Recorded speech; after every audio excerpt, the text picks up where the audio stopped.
첫째 시간에는 우리가 기도란 무엇인가에 대해서 개념 정의에 대해서 살펴보았습니다. 두 번째 시간, 오늘 이 시간에는 왜 기도해야 하는가, 우리가 왜 기도하는지 그 이유를 살펴보고자 합니다. 그래서 기도 생활에 대한 동기력을 받고 실제로 기도하는 성도들이 되길 원합니다. 기도를 잘하는 것은 기도에 대한 특강을 많이 듣거나 기도에 대해서 좋은 책을 많이 읽는다고 기도 생활이 늘지는 않습니다. 지금 우리가 배우는 것은 기도에 대한 기초적인 원리와 동기력에 대한 것이고, 이 말씀을 통해서 동기력을 얻는 대로 오늘 하루 또 매일 매순간 기도하는 것을 실제 해봐야 기도가 늘고 기도의 발전이 있습니다. 오늘은 우리가 기도해야 하는 이유를 7가지 성경적인 근거를 찾아보도록 하겠습니다. 왜 기도하는가? 첫 번째는 기도는 하나님의 명령이다. 명령이 무엇입니까? 해도 되고 안 해도 되는 게 아니라, 선택사항이 아니라 하나님의 명령, 필수라는 겁니다. 성경은 믿는 자들에게 기도하라고 이야기합니다. 기도하는 것이 좋지 않겠느냐, 그런 식으로 이야기하는 게 아니라 기도하라! 하나님께서 말씀하셨습니다. 마태복음 6장 33절에 오직 너희는 첫째로 하나님의 왕국과 그분의 의를 구하라. 구하라! 기도하라는 이야기입니다. 마태복음 26장 41절에서 예수님께서 제자들에게 말씀하셨습니다. 겟세마네 동산에서 예수님께서 기도하러 가실 때 제자들도 너희도 같이 깨어 있으라. 너희가 시험에 빠지지 않게 깨어 기도하라고 말씀하셨습니다. 데살로니가 전서 5장 17절에서는 쉬지 말고 기도하라고 하셨습니다. 구하라, 기도하라. 이건 명령입니다. 누구의 명령인가? 하나님의 명령입니다. 그러니까 우리는 그 명령에 순종해서 기도를 해야 합니다. 왜 이 기도를 명령으로 주셨는가? 그리스도인의 생활 가운데 기도가 필수적이기 때문입니다.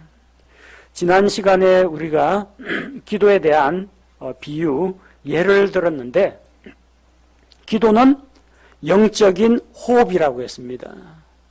영적인 호흡. 살아있는 사람이 숨을 안 쉬고 살 수 있습니까? 몇 분을 버티지 못하고 숨 막혀 죽습니다. 기도가 영적인 호흡이라고 하는 데는 이유가 있습니다. 숨 안 쉬면 죽는 것처럼 기도를 놓치면 영적인 생명 활동이 중단된다는 이야기입니다. 숨을 쉬면서 산소를 받아들이고 이산화탄소를 내뱉고, 이 호흡작용을 통해서 우리가 몸에 필요한 산소를 얻을 수 있는 것처럼 기도를 통해서 우리가 영적 생활에 필요한 모든 힘을 공급받습니다. 그래서 하나님께서는 기도를 선택사항이 아니라 필수사항으로 두신 것입니다. 두 번째, 왜 우리가 기도해야 하는가? 기도는 하나님께 대한 우리의 믿음을 나타내는 것입니다. 하나님을 믿는 사람, 하나님을 신뢰하는 사람은 반드시 기도합니다. 왜 기도하는가?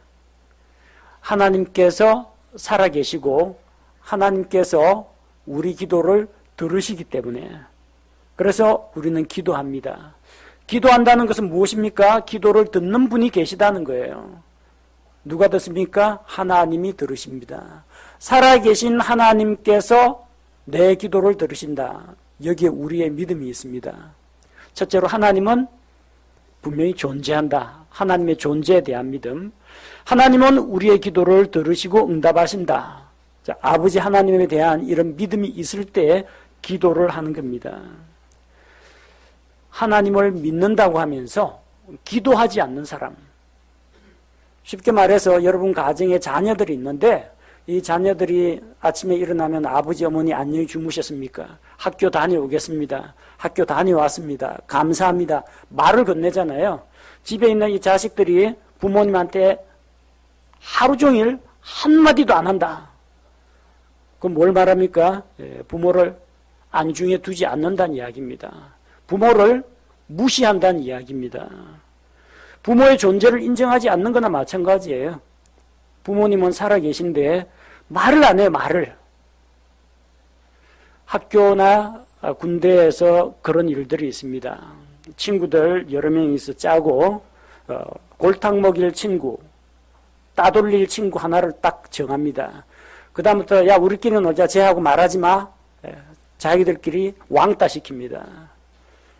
단순히 그 애를 뭐 때리거나 구박하는 게 아니라 투명 인간 취급을 합니다. 걔가 말을 걸어도 못 들은 척하면서 고개도 안 돌리고 존재하지 않는 인간처럼 취급합니다. 학교에서 철저하게 소외됩니다. 존재 가치가 무시당하는 거예요. 군대에서 마찬가지입니다. 조금 이 선임병들의 눈밖에 나은 후임병이 있으면은 투명 인간으로 취급합니다. 경례를 해도 안 받고 얼굴을 마주쳐도 못 본 척하고 딴 데 보고, 그리고 그 사람이 옆에 있는데도 있는 것처럼 인정 안 하고 존재를 무시해버리는 거. 혹시 하나님의 자녀 가운데에서 살아계신 하나님의 존재를 무시하는 사람이 있는가? 에이, 영광스럽고 거룩하신 하나님께, 크고 두려우신 하나님께 어찌 그런 불경을 저지를 수 있습니까? 라고 할지 모르지만 실제 그런 사람이 있다는 겁니다. 어떤 사람요? 기도 안 하는 사람. 기도 안 해도 내 힘으로 할 수 있다고 생각하는 사람. 하나님께 말을 건네지 않는 사람. 그런 사람은 하나님을 신뢰하지 않거나 하나님의 존재 가치를 인정하지 않는 사람입니다. 하나님의 살아계심과 그분이 우리와 인격적인 교제를 나누시는 그런 분이라는 것을 인정을 한다면 말을 해야 돼요. 말을. 하나님께 말을 걸고 성경을 읽으면서 하나님의 말씀을 듣고 이 교류가 이루어져야 됩니다. 믿음이 있습니까? 믿음이 있으면 기도해야 됩니다. 세 번째, 왜 우리가 기도하는가? 예수님께서 기도하는 삶의 본을 보여주셨기 때문입니다. 예수님은 완전한 하나님이시고 완전한 사람이십니다. 우리가 따라야 할 본이 되시는 분이 예수님이십니다. 예수님께서 이 세상에서 사셨던 그 삶의 모습과 예수님께서 우리에게 남기신 그 본과 발자취는 우리 모든 그리스도인들이 따라야 할 표준, 모범입니다. 예수님은 기도하셨습니다. 언제 기도하셨느냐? 공적 사역을 시작하기 전에 마태복음 4장 40일을 금식하며 기도하셨습니다. 하나님 앞에서 중요한 일을 시작할 때 기도해야 됩니다. 여러분 새 학년, 새 학교 올라갑니까? 새로운 환경, 새로운 학교, 새로운 선생님, 새로운 친구들을 생각하며 기도해야 됩니다. 여러분이 새로운 직장에 들어가게 되었습니까? 다른 부서로 배치를 받았습니까? 여러분에게 새로운 프로젝트가 떨어졌습니까? 기도해야 됩니다. 기도 안 해도 할 수 있는데 예수님은 능력이 없어서 힘이 없어가지고 기도했습니까? 예수님은 하나님의 아들이십니다. 능력이 있습니다. 그러나 예수님께서는 하나님께 기도하는 삶을 보여주셨습니다. 마가복음 1장 35절에 이른 새벽에 예수님께서는 기도하셨습니다. 그 전날 저녁과 밤에 질병을 고치고 마귀들을 내쫓는 그런 일들을 했습니다. 늦은 밤까지 피곤하게 일했습니다. 다음날 아침 되면 또 환자들이 또 몰려올 겁니다. 그러나 예수님께서는 자기가 이 세상에 병원 차리려고 오신 분이 아니라는 것을 잘 알고 계셨습니다. 예수님이 이 땅에 와서 가난한 자 도와주는 구제 사업하러 온 게 아니라는 것을 잘 알고 계셨습니다. 그래서 그런 일에 치여가지고 병 고치고 가난한 자 도와주고 구제하고 마귀네 쫓고 그런 거 하다 보면 제일 중요한 일이 뭐예요? 하나님의 말씀을 선포하고 가르치고 제자들을 양성하고 이 일을 소홀히 하게 됩니다. 그래서 새벽에 일어나서 하나님 앞에서 사역의 목표와 방향을 위해 기도하시고 제자들이 찾아오자 우리가 다른 마을로 가자. 내가 거기에서도 말씀을 선포해야 되겠다. 본래 사역으로 돌아가셨습니다. 우리도 기도해야 됩니다. 꼭 뭐 이런 새벽이어야 한다는 보장은 없지만 하루 아침 첫 나의 삶을 하나님께 기도로 시작해야 합니다. 선택의 문제에서 기도해야 합니다. 허다한 무리들이 예수님을 따랐습니다. 그러나 예수님은 그들 가운데 12명을 제자로 세우셨는데 누가복음 6장 12절에 제자들을 세우기 전에 온 밤을 지새면서 하나님 앞에 기도했습니다.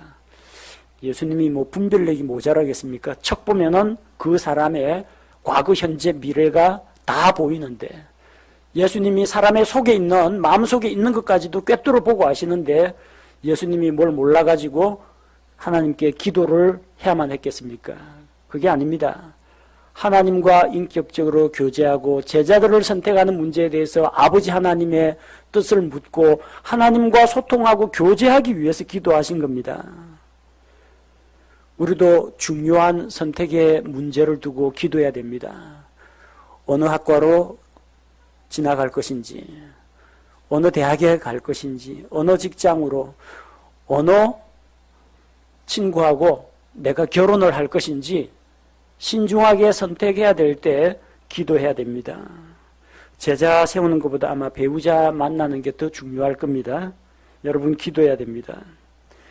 기적을 행하기 전에 예수님께서 하나님께 기도하셨습니다.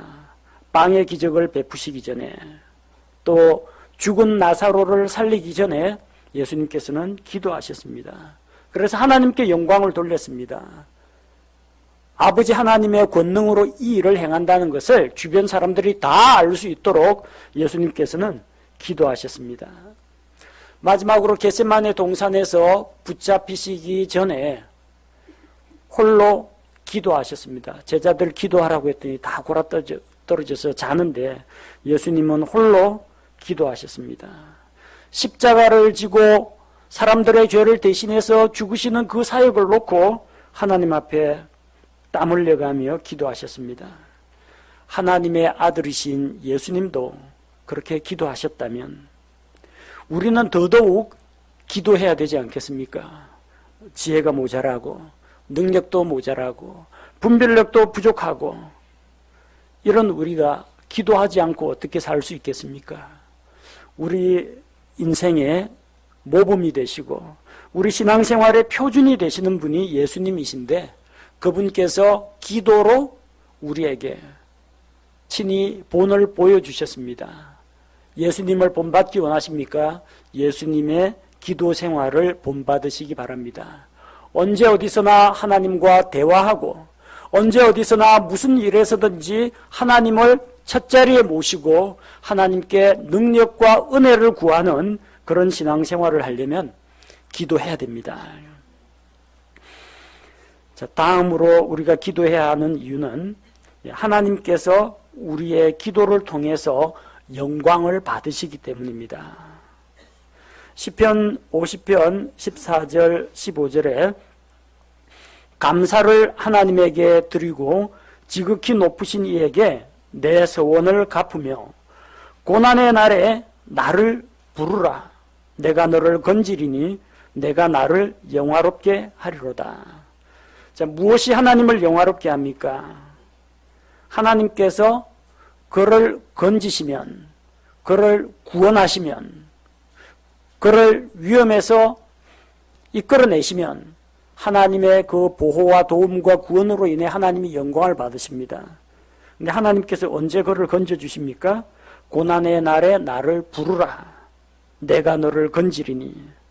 우리가 기도할 때 하나님께서 일하십니다. 지난 시간에 말씀드린 것처럼 기도는 무엇이냐? 하나님의 능력의 팔을 움직이는 가느다란 심경이라고 했습니다. 우리의 기도는 작고 보잘것없다고 할지라도 그 기도를 들으시고 하나님께서 권능의 오른팔을 내뻗어 일하십니다. 그래서 그렇게 일하시고 하나님께서 행하시는 그 일이 하나님의 높으심과 위대하심과 능력을 드러내기 때문에 하나님께서 영광을 받으신다는 겁니다. 우리의 감사와 찬양을 통해서도 하나님 영광 받습니다. 우리가 주님께 기도드릴 때 영광을 받습니다. 기도를 통하여 하나님의 능력이 나타날 때 그분이 영광을 받으십니다. 주께 영광 돌립니다. 하나님께 영광을, 오직 하나님의 영광을 위해 살겠습니다. 그런 각오가 되어 있는 분들은 기도하십시오. 기도가 하나님을 영화롭게 합니다. 다음으로 우리가 기도해야 할 이유가 있습니다. 우리는 기도를 통해서 하나님과 교제를 나눌 수 있기 때문입니다. 기도를 통해서 기도 응답으로 구하는 것을 받는다는 것도 있습니다. 그러나 사실 그거는 지극히 부차적인 것입니다. 가장 중요한 것은 내가 하나님한테 청구서 보내갖고 타냈다, 이게 중요한 게 아니라 제일 중요한 것은 내가 하나님과 함께 교제했다는 이야기입니다. 젊은 청년들 남자친구, 여자친구 만나서 금요일이나 토요일 날 데이트했다. 데이트해서 이번에 선물 뭐 받았다. 이번에 어떠한 식당에서 대접을 받았다. 그게 좋은 게 아니죠. 좋은 건 뭡니까?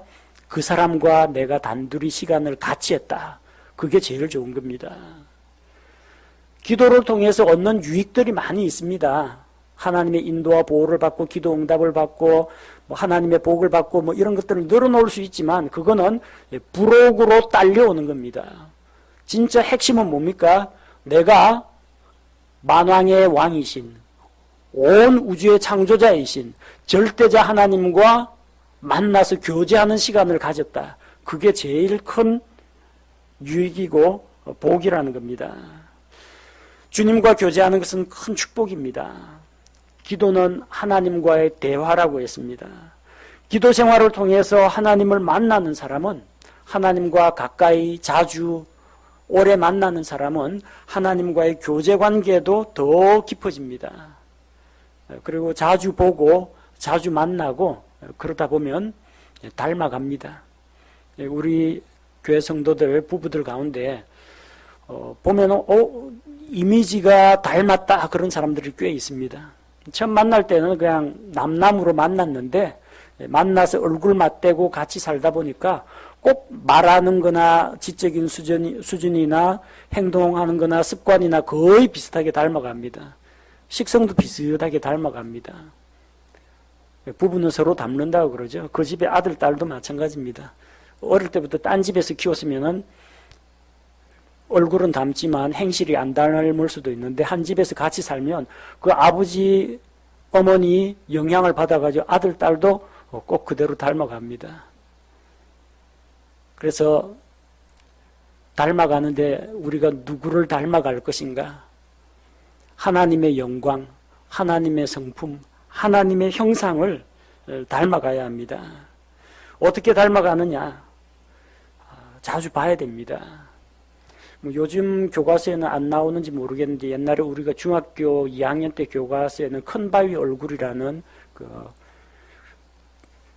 내용이 옛날 이야기입니다만 그 교과서에 실렸습니다. 위대한 사람의 얼굴을 조각한 이 그 큰 바위 얼굴, 바위산의 그 얼굴이 있는데 언젠가는 저 닮은 위대한 그 사람이 나타날 거다라고 했는데 그 어니스트라는 소년이 날마다 그 큰 바위 얼굴을 보면서 자랐습니다. 돈 많은 상인도 그 마을을 다녀갔고 전쟁에서 용맹을 떨치던 장군도 다녀갔고 그랬는데 나중에 결국 그 큰 바위 얼굴을 닮은 사람은 누구였느냐? 날마다 그 큰 바위 얼굴을 보고 자란 그 어니스트라는 어린 소년이었다는 겁니다. 자기도 모르게 닮아갑니다. 고린도후서 3장 18절이 바로 이 진리를 이야기하고 있습니다. 그러나 우리는 다 가리지 않은 얼굴로 거울을 보는 것 같이 주의 영광을 바라보며 같은 형상으로 변화되어 영광에서 영광에 이르렀나니. 우리는 날마다 말씀과 기도로 주님을 만납니다. 주의 영광을 바라봅니다. 주님과 대면하여 교제합니다. 모세가 시내산에 올라가서 40일 밤낮을 하나님과 함께 교제했던 것처럼 우리는 날마다 주의 영광을 바라봅니다. 주의 영광을 바라보니까 어떻게 돼요? 같은 형상으로 변화되어 주님의 형상으로, 주님의 성품으로 변화되어 갑니다. 그래서 그분께 속한 그 영광스러운 모습으로 우리가 변화되어 나가는 겁니다. 이걸 가리켜서 성화라고 합니다.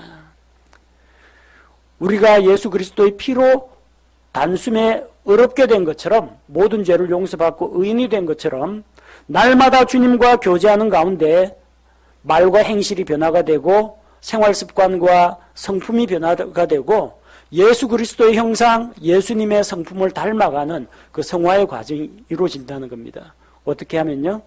주님과 교제함으로써, 기도로 하나님과 대화함으로써. 다음으로 우리가 기도해야 할 이유가 있습니다. 왜 기도하느냐? 우리에게는 하나님의 도움이 필요하기 때문입니다. 야고보서 1장 5절에 너희 중에 어떤 사람이 지혜가 부족하거든 모든 사람에게 너그러이 주시고 꾸짖지 아니하시는 하나님께 구하라, 기도하라는 겁니다. 그리하면 그것을 그에게 주시리라. 자, 누가 기도하겠습니까? 지혜가 부족한 사람이 기도합니다. 자기가 잘났다고 생각한 사람은 기도할 필요가 없습니다. 자기가 똑똑하고 미래의 일까지 알아맞히고 내 인생길 앞길에 어떠한 어려움이 있고 누구를 만나게 될지 다 안다면 그런 사람은 하나님의 도움이 필요하지 않을 겁니다. 근데 왜 우리가 기도합니까? 지혜가 부족하기 때문에 기도합니다. 지혜만 부족합니까? 능력도 부족합니다. 가진 것도 부족합니다. 경험도 부족합니다. 그럼 부족한 게 어디 한두 가지입니까? 그런데 하나님께 구하면은 하나님께서 야단치지 아니하시고 그걸 우리에게 주신다고 했습니다. 우리는 지혜와 능력이 부족합니다. 마귀 루시퍼는 똑똑합니다. 그는 창조될 때부터 지혜가 충만한 존재로 창조되었습니다. 아름답고 영화로운 존재로 창조되었습니다. 힘도 셉니다. 초자연적인 기적을 일으키는 능력도 갖추고 있습니다. 우리의 대적에 비해서는 우리는 가진 것도 부족하고 수명도 짧고 경험도 부족하고 지혜도 부족하고 힘도 부족하고 세력도 없고 너무나 연약합니다. 그런데 영적 전쟁에 어떻게 이기려고 합니까? 하나님의 도움이 필요합니다. 크고 강하신 하나님, 영광스러운 하나님, 지혜와 능력의 하나님이 우리에게 필요합니다. 그래서 우리가 기도로 주님을 의지할 때 마귀를 대적하고 물리치고 세상을 이기고 죄의 유혹을 극복하고 승리하는 삶을 살아갈 수가 있는 것입니다. 하나님의 도움이 필요 없다. 나는 내 힘과 내 지혜로 모든 것을 할 수 있다. 자만한 사람은 기도하지 않습니다. 그러나 정말 하나님 앞에서 자기의 부족함을 인정하고 자기를 낮추는 자는 주님 도와주옵소서, 주님 공급해 주옵소서, 주님 이기게 하옵소서 하나님께 기도하게 됩니다. 다음으로 우리가 기도하는 이유는 기도할 때 우리가 필요한 것들을 공급받기 때문입니다. 요한복음 16장 24절에서는 예수님이 제자들에게 이렇게 말씀하셨습니다. 지금까지는 너희가 내 이름으로 아무것도 구하지 아니하였으나 구하라 그리하면 너희가 받으리니 이로써 너희 기쁨이 충만하리라. 제자들이 기도를 그동안 안 하고 있었다는 이야기는 아닙니다. 너희가 내 이름으로 아무것도 구하지 않았다는 겁니다. 아직 예수님께서 십자가에 달려 죽으시기 전입니다. 그러니까 우리 주 예수 그리스도의 이름으로 기도합니다. 이 기도는 제자들은 못했습니다. 그때까지만 해도. 어떻게 기도했어요? 너희는 하늘에 계신 너희 아버지께 이렇게 기도하라면 하나님께 그렇게 기도합니다. 주기도문 끝에 예수님의 이름으로 기도합니다. 아멘 들어있습니까? 마태복음 6장에 안 나옵니다. 왜? 예수님 십자가 사건은 그 뒤에 마태복음 후반부에 나오기 때문입니다. 그들은 그때까지는 예수님 이름으로 구하지 않고 하늘에 계신 아버지께 예수님이 시키는 대로 기도했습니다. 또 아들 하나님이신 예수님께서 지상에 계시기 때문에 주여 이 배가 물에 빠져갑니다. 우리를 건지소서. 주님 다윗의 자손이여 나를 고쳐주옵소서. 예수님께 바로바로 기도를 했습니다. 예수님도 하나님이시기 때문에 그런 사람들의 기도를 들으셨습니다. 근데 이제 예수님이 땅에 없어요. 십자가에 달려 죽으시고 장사되었다가 부활하셨다가 땅에 40일 머무시다가 승천하십니다. 하늘로 올라가십니다. 그럼 어떻게 합니까? 이제 예수님이 자기들 곁에 없는데 제자들이 불안해합니다. 예수님이 말씀하십니다. 너희는 마음속에 근심하지 말라. 두려워하지 말라. 내가 가는 것이 너희에게 유익이다. 대신에 성령님을 보내주신다고 하셨습니다. 그리고 이제 떠나가기 전에 제자들에게 약속을 주셨습니다. 지금까지는 너희가 내 이름으로 아무것도 구하지 않았지만 이제 예수 그리스도의 십자가 구속 사역이 끝나거든 너희가 내 이름으로 구하라. 그러면 받으리니. 이제 예수님 이름으로 구할 수가 있게 됩니다. 왜? 예수님께서 우리 대신 하나님 앞에 죗값을 치르시고 하나님과 우리의 관계를 회복하셨기 때문에 우리는 자격이 없지만 예수님 이름 팔아가지고 하나님 앞에 나아갈 수 있다는 겁니다. 너 누구야? 그러면 그 하나님의 아들 예수 그리스도를 믿고 구원받은 주님의 자녀, 하나님의 백성입니다. 당당히 이야기할 수가 있습니다. 이제는 예수님 이름으로 하나님 앞에 나아갈 수 있습니다. 예수님 이름으로 기도할 수가 있다는 겁니다. 그렇게 기도할 때 너희가 받으리니 구하라 기도하라 이 말씀만 하신 게 아니라 너희가 받으리니 약속을 우리에게 주셨다는 겁니다. 왜 기도하느냐? 기도하면은 구한 것이 우리에게 이루어지기 때문입니다. 더 구체적인 내용은 그 기도 응답의 종류에서 이야기하겠습니다. 제가 이 이야기하면은 저는 기도했는데 안 이루어지던데 하는 분이 꼭 나옵니다. 저는 이걸 구했는데 다른 걸 주시던데요. 그런 응답도 나올 수가 있다는 겁니다. 그러나 어떤 형태의 응답이든지 조금만 기다려 이따가 줄게 하든지 지금 즉시 주든지 그건 위험해서 안 돼 라고 하든지 어떤 것이든 하나님은 기도의 응답을 주십니다. 성경에 구하라 그러면 너희가 받으리니 약속되었기 때문입니다. 혹은 어떤 분은 기도도 안 했는데 나는 기도도 안 했는데 저절로 이루어지던데요. 그러면 기도 안 해도 되는 거 아닙니까? 그런 분들이 있습니다. 예, 우리 일상생활 살다 보면 기도 안 했는데도 자기가 바라고 소원하던 일이 이루어지는 경우가 있습니다. 왜냐하면 하나님께서는 우리가 구하기 전에 우리에게 필요한 것을 먼저 알고 계시기 때문에 미리 채워주십니다. 여러분 날마다 아침에 자고 있는 엄마 깨워가지고 엄마 밥 주세요 해야 그제서야 오냐 너가 이렇게 나한테 밥을 구하니 내가 밥을 차려주마 그러진 않죠.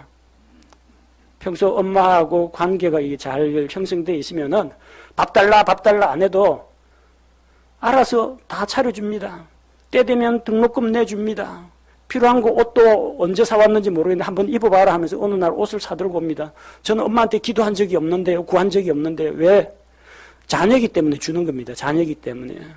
근데 이게 그걸 구해가지고 받은 사람이 있고 안 구하고 받은 사람이 있어요. 결과는 어쨌든 받았다는 것은 똑같은데 큰 차이가 있습니다. 하나님께 기도하고 받은 사람은요. 하나님께 감사를 드립니다. 왜? 하나님 진짜 살아계시네. 하나님 내 기도를 들으시네. 하나님 기도의 응답으로 이걸 주셨네 하면서 하나님께 영광을 돌리게 됩니다. 그냥 아무 생각 없이 살아가고 기도도 안 하고 하나님도 신뢰하지 않고 살아가는 사람 그래도 어떻게 하겠습니까? 구원받은 하나님의 자녀인데 필요한 게 있으면 하나님이 공급해 주시겠죠. 근데 기도를 안 한 사람은 재수 좋네. 대박. 운 좋네. 하나님께는 영광이 안 돌아가고 그걸 준 사람을 바라보고 사람에게 감사를 하거나 자기 운세가 좋거나 자기가 재수가 좋다라고 생각합니다. 어쨌든 두 사람 다 받은 건 똑같습니다. 어디에서 차이가 납니까? 한 사람은 하나님을 알고 하나님을 경험했습니다. 한 사람은 하나님 없이 얻었습니다. 주신 분은 하나님이신데 그 하나님이 주신 걸 몰라요. 그냥 우연히 이루어졌거나 운이 좋아서 그래 된 거라고 생각합니다. 하나님께 대한 믿음과 하나님에 대한 지식이 두 사람은 완전히 달라지게 된다는 겁니다. 여러분은 어느 쪽을 택하시겠습니까? 내가 기도 안 한다고 해서 하나님께서 나를 벼락 내려서 죽이실 리는 없고 기도 안 하는 녀석이라고 밉다고 하나님께서 나에게 꼭 필요한 것들을 하나씩 치워버리거나 내 인생 앞길에 걸림돌을 놓거나 그런 잔인한 하나님은 아닐 겁니다. 필요한 거는 주십니다. 그러나 여러분 같으면은 어떤 자녀한테 더 주고 싶겠습니까? 붙어가지고 애교 떨고 매달리고 쪼르고 그러는 사람을 더 신경이 많이 가겠죠. 하나님께서는 자기 자녀들에게 똑같이 은혜를 베풀어 주시지만 누가 그 은혜를 더 많이 받아 누리느냐? 기도로 하나님을 믿고 신뢰하고 의지하고 그러면서 기도하는 사람이 하나님을 맛보아 알 수 있게 된다는 겁니다. 그래서 이런 이유 때문에 우리는 기도를 해야 됩니다. 지식으로만 알고 계시면 안 되고요. 생활 가운데서 기도를 해보셔야 됩니다. 크고 작은 일들, 그리고 중요하거나 중요하지 않거나 기도 안 해도 뭐 알아서 되겠지. 그러더라도 여러분 반드시 깨어서 기도하십시오. 그게 하나님을 만나고 경험하고 여러분의 믿음을 키워나갈 수 있는 중요한 기회가 됩니다.